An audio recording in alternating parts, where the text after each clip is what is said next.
неутрално издание на дневникот на телевизија Кочани. Добро вечер. Во него донесуваме стимулативни мерки од државата за тутунопроизводството. Интересот меѓу кочанчани мошне мал. Објавени добитниците на стипендии на огласот на општина Кочани. 50 кочанчани денеска даруваа крв и направија биохимиска анализа. Ретки документи за македонските војводи ќе откупува општината Благоевград во Република Бугарија. На градските гробишта во Кочани погребана Александра Даневска, новинар од Кочани. Успешен старт на футсал клубот Кочани на стартот од првенството. Во дневникот се враќаме веднаш по рекламите. Гледајте не.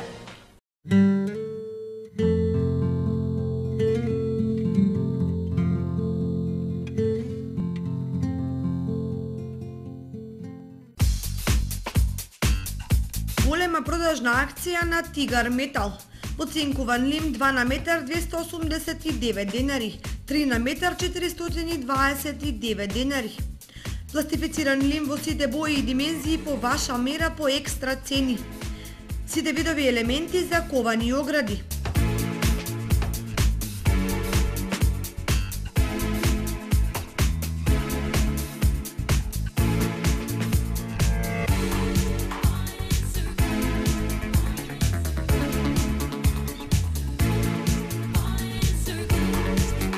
Цевки и профили во сите димензии по екстра ниски цени.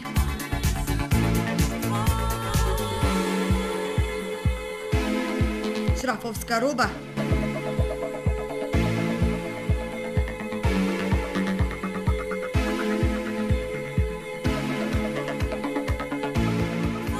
Бои и лакови.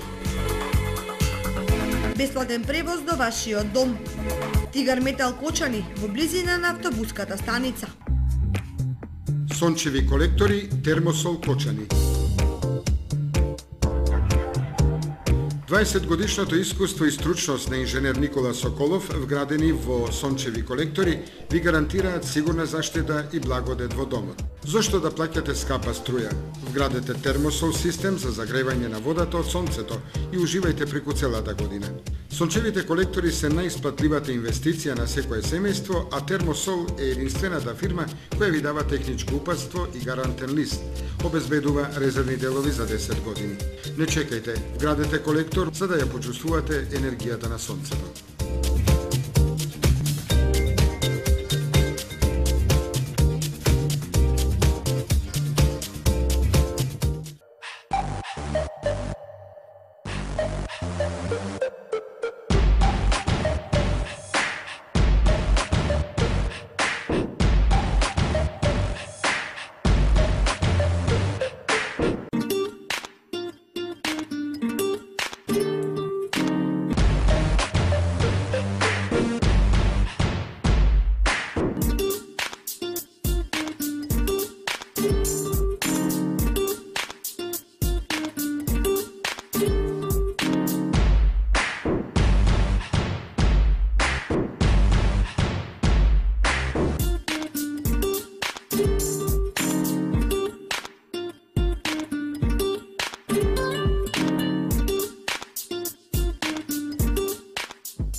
Најновите актуелни информации пренесени преку вашата омилена фреквенција, телевизија Кочани.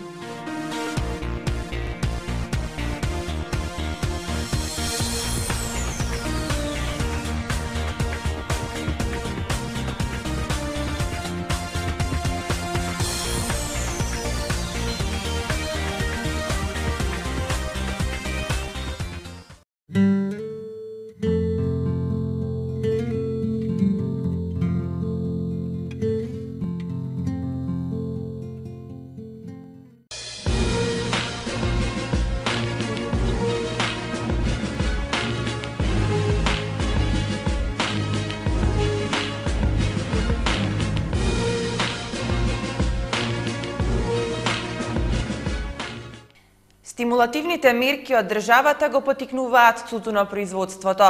Но во Кочанско земјоделците како да не се заинтересирани за оваа доходовна индустријска култура. неизвестност околу судбината на монополот. Кога некој ќе ги погледне објектите на некогашниот југо тутун, односно монополот, веројатно ќе претпостави дека во кочанско тутуно производството е мощно развиено.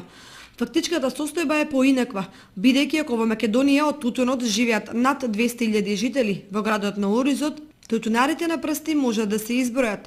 Зошто не се расадуваат тутунот? Ако се знаат проблемите со прометот со Оризот и варијабилните состојби на пазарот со другите земјоделски култури, без одговор останува прашањето зошто во Кочанската котлина нема заинтересираност за тутунот. Додолку повеќе што државата го стимулира неговото производство со 1 евро по килограм, што е меѓу најдобрите финансиски подршки во Европа. Дека и агростручњаците во Кочанско треба да размислуваат на оваа тема, зборуваат позитивните движења на пазарите на тутунот, каде во последно време вистински хит се ориенталските сорти. И локалните власти можат понаметливо да ги промовираат потенцијалите за тутунопроизводството, односно во контактите со деловните луѓе од Турција и други земји, заинтересирани за оваа мощна и профитабилна култура. Објавен списокот на добитниците на стипендии на распишаниот конкурс на Општина Кочани за стипендирање на студенти на државните универзитети. На веб страницата на Општина Кочани и на огласната табла на влезот во Општината објавен списокот на добитниците на стипендии на распишаниот конкурс на Општината Кочани за стипендирање на студенти на државните универзитети. На огласот кој го распиша градоначалникот Радко Димитровски има можност да конкурираат студенти кои ја посетуваат редовно наставата на еден од државните универзитети. Се распишуваат стипендии за нашите најмлади сограѓани, за нашите студенти.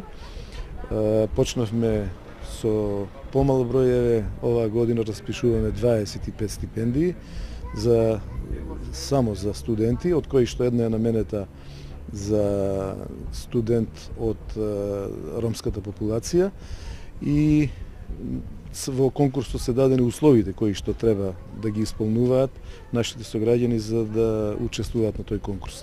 Најпрво треба да бидат жители на градот Кочани, треба да имаат барем една година поминато, академска година поминато на еден од факултетите во Република Македонија, треба да имаат просек над 8 и некои дополнителни критериуми, треба да имаат социјален статус, значи со пониски лични примања по член на семејство и посебен критериум имаме дефицитарните струки да имаат некој приоритет. За оваа година се определени 4 дефицитарни струки, тоа се градежната, тоа е технолошката струка, архитектонската струка и геодетската струка. Стипендијата годинава е во вредност од 2500 денари месечно и ќе биде добредојдена за студентите, посебно оние со минимални примања во нивното семејство. Председателот на комисијата, која ги разгледуваше пристигнатите молби, Милка Александрова, не информира дека на конкурсот биле пристигнати 43 пријави. По објавувањето на резултатите, тече рокот за поднесување на жалби. Инаку градоначалникот на Кочани веќе 5-та година распишува оглас за стипендирање на редовни студенти. Подпишувањето на договорите меѓу добитниците на стипендиите и Општината Кочани ќе биде направено наредната недела на посебна свеченост во локалната самоуправа на Општина Кочани.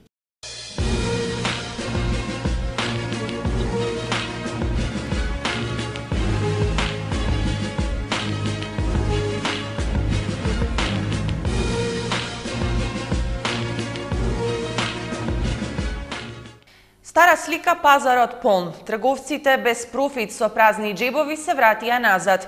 Наспроти задоволните купувачи кои денеска си ги набавија продуктите потребни за домашна прехрана. Стара слика и денеска на пазарот во Кочани. Полна тезга, само минувачи.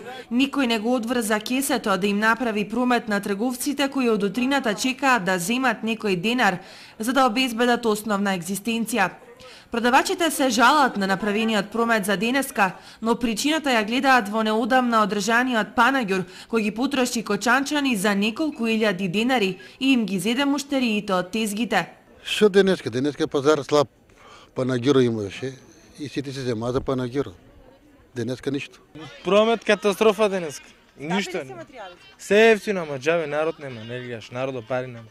Според нив цената на текстилот е достижна за секој джеб, па од следниот четврток се надеваат на старата и поголема продажба, со која тие веќе подолг временски период си обезбедуваат основна екзистенција.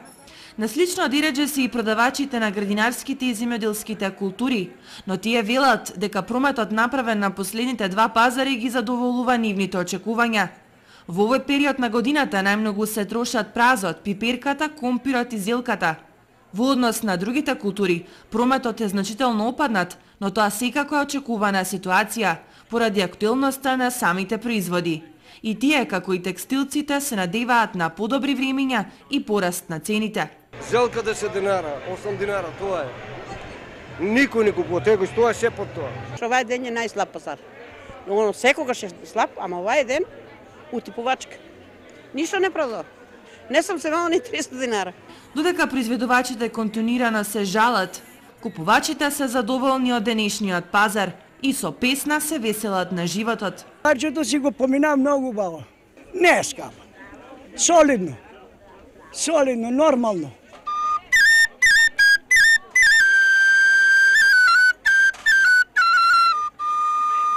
Ако некогаш недостижно беше тропското овошје за во домашната кујна, ананасот, јагодите, па и другите тропски производи, во ова доба од годината сега тие се продаваат по екстремно ниски цени, кои се достапни за секој семеен буџет.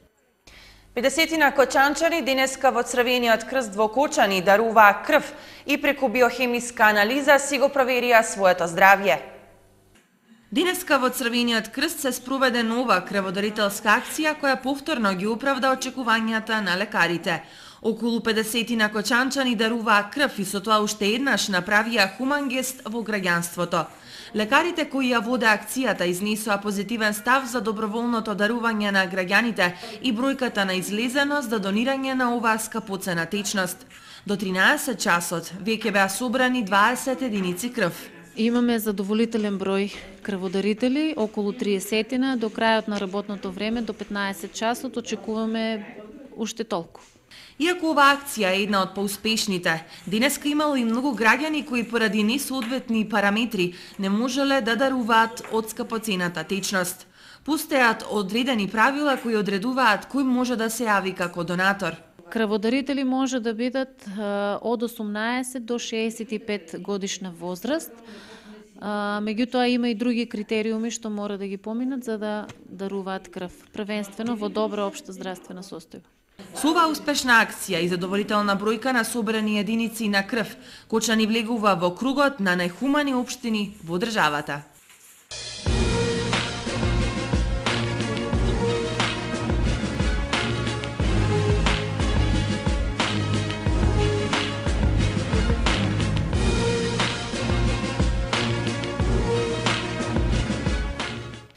Трета проекција на македонскиот игран филм "Балканот не е мртов" ќе се емитува вечерва на сцената во Домот на култура Бели Мугри во Кочани. Следните две закажани за утре и в сабота.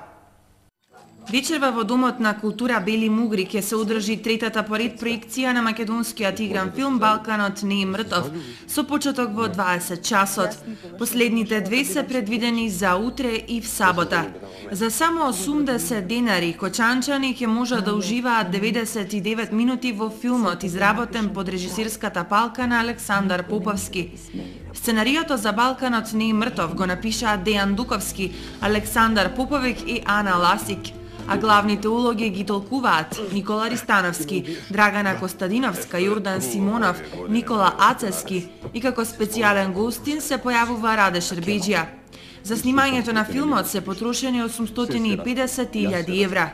На самиот старт на месецот ноември директорот Коце Стоеменов најавува низа на нови филмски настани што ќе се емитуваат на сцената во Домот на културата во текот на овој месец. Почетокот на месец ноември од страната на Филмски фонд на Македонија определен за рускиот филм, значи тоа се мислам 5 или 6 филмови, значи се уште немаме конкретни информации за нив, само не најавија, значи да не планираме никакви други настани, односно филмски проекции, значи од трети, односно четврти, проекциите ќе почнат, веројатно ќе бидат во 20 часот проекциите на филмот, сега другите останати услови се уште ги немаме добиени, за тие услови се надеваме дека понеделник или вторник ќе има.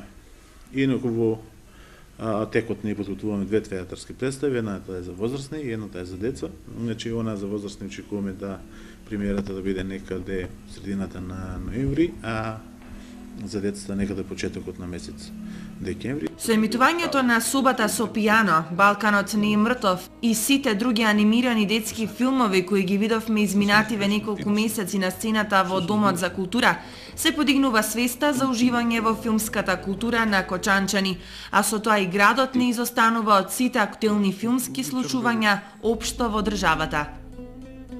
Ретките документи на македонските војводи со одлука на Советот ќе ги откупува Благоевградската општина, каде се ќе завршат документите на поголем дел од македонските револуционери, меѓу нив и на војводата Славчо Абазов.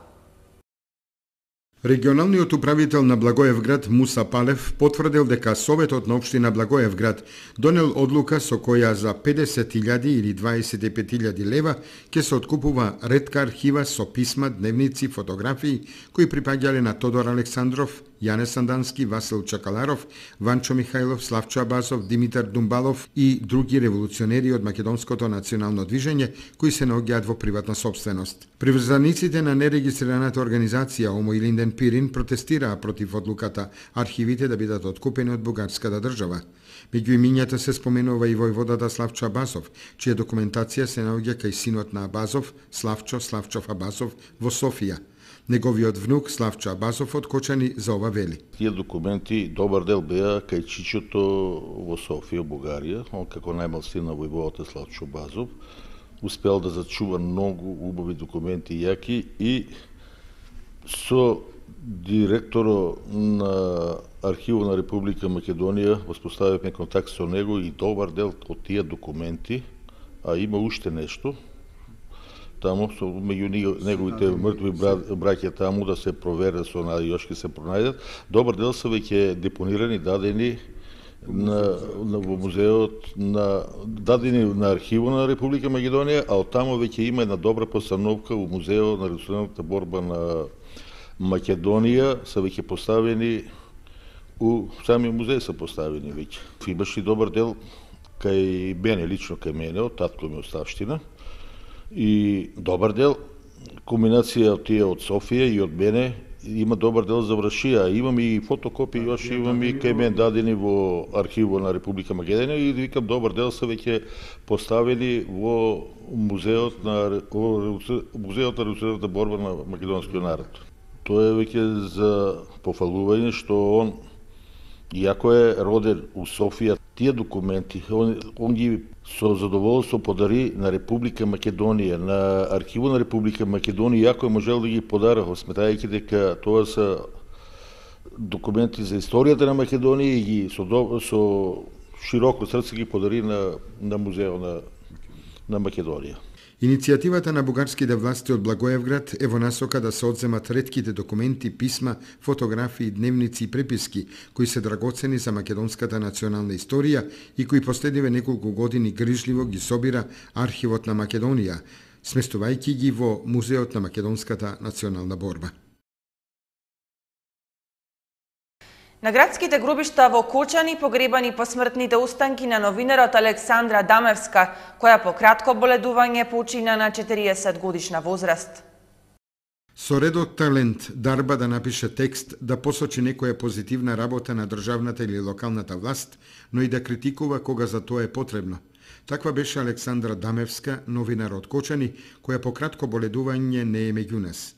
Родена во Кочани на 18 септември 1973 година, Дамевска се школуваше во својот роден град, а факултет за новинарство заврши во Скопје. Работеше во скопската телевизија Скај, со неа се врзани почетоците на работата на телевизија Кочани од 18 август 2008 година, кога во новинарската екипа која го создаваше дневникот беше нејзин член. Дамевска со својата кратка новинарска кариера имаше свој удел и во програмата на Радио Роса, а како слободен новинар пишуваше за повеќе вестници и телевизии во Македонија. Посмртните останки на новинарот Александра Дамевска беа погребани денеска на градските гробишта во Кочани. Во спомен на колешката Дамевска го емитуваме нејзиниот прилог во дневникот на телевизија Кочани од 18 септември 2008 година во целост. Кога некој патник намерник ќе дојде и ќе застане овде каде што стојам јас, ќе помисли дека можеби овде е крајот на светот. Меѓутоа не е, бидејќи од тука беше почетокот на снабдувањето на хартија на цела бивша Југославија. И не само хартија. Повеќе од 80 години пругата во Кочани ги пречекуваше и испраќаше вагоните и луѓето. Многу светски трговски патници ги користеа услугите на нашата железница. И потоа молк. Тоа го почувствуваа не само оние што живеат веднаш до железничката, туку и останатите наши сограѓани. Но точно е дека имавме прекин на патничкиот сообраќај, каде во одреден период луѓето, поточно патниците, ни беа многу намалени, со што направивме една рестрикција од 3-4 години, со што мислевме дека ги зашпараме. Во поново време, поради зголемената потреба од услугите на возниот сообраќај, обраќањето на линија Кочани-Скопје е засилено. Се покажа дека луѓето се заинтересирани за патување со воз и затоа го воведовме возот во редовна линија, така да се сообраќа секојдневно 2 пати во денот, насавеле во 6 часот и навечер во 18-25 минути. Тоа што повторно се врати модата на патување со воз, како поради ефтините цени, така и поради големата комотија, е за поздравување. Врска према Битола имаме само со сабалешниот воз и за враќање за назад, додека навечер немаме врска према Битола. Сега за сега во декември правиме напори да направиме и насабали и навечер врска. Меѓутоа, со возниот ред требаше да се врати и функцијата на рампите и останатите сигнални уреди, кои постојано треба да предупредуваат кога поминува возот на некоја од редовните возни линии. Мислам дека од наша страна патните премини се обезбедени со наши железнички прописи, со што пред секој патен премин возот задолжително застанува, го обезбедува возниот персонал и тогаш тој поминува. За некаква технологија напредна ќе стане ли? Па сега во моментот не можеме да збориме за понапредна технологија, затоа што знаеме во какво време живееме, размислуваме на тоа, но пошто трошковите се многу големи и за тоа сега за сега останува во перспектива. Во добрите времења, низ овие шини поминуваа по 4 пати во денот композиции на вагони, кои што носеа руда од Злетово, исто така низ цела Југославија. Ке се вратили убавината на железничката станица повторно. Новинарските статии и белешки на новинарот Александра Дамевска ќе останат меѓу нас незините колеги како убав спомен на едно време и на еден прерано завршен живот.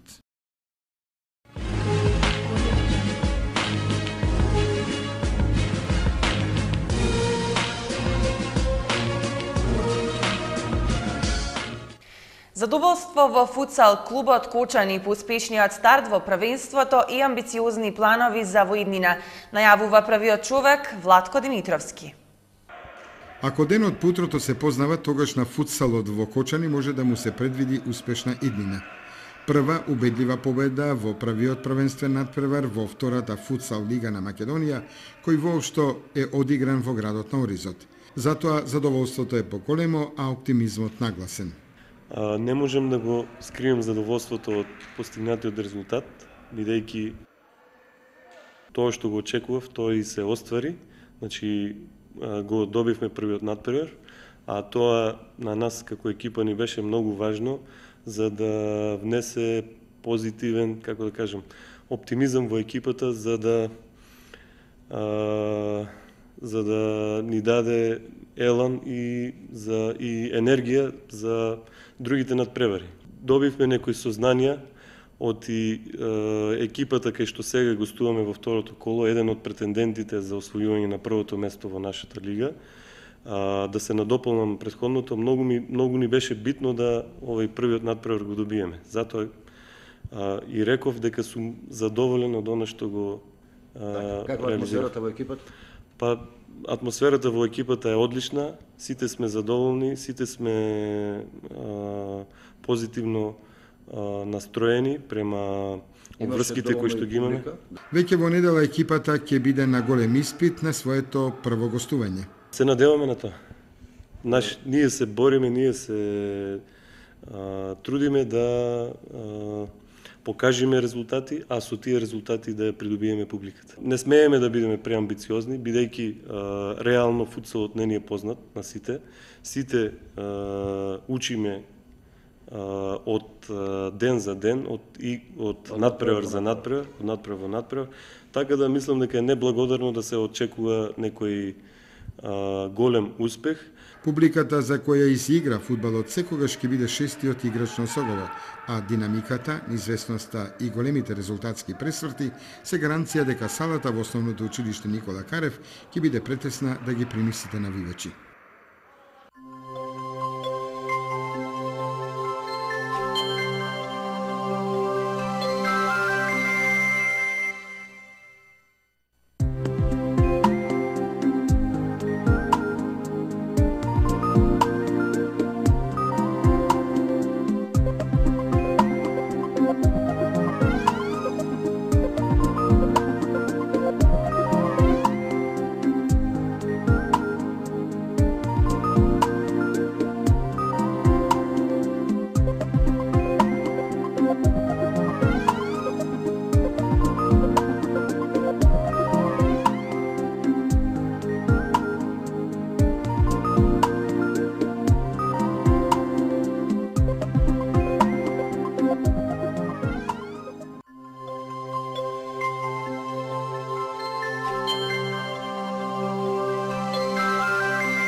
Ви благодарам за вниманието со кое што не следевте. Имајте пријатна вечер со програмата на телевизија Кочани.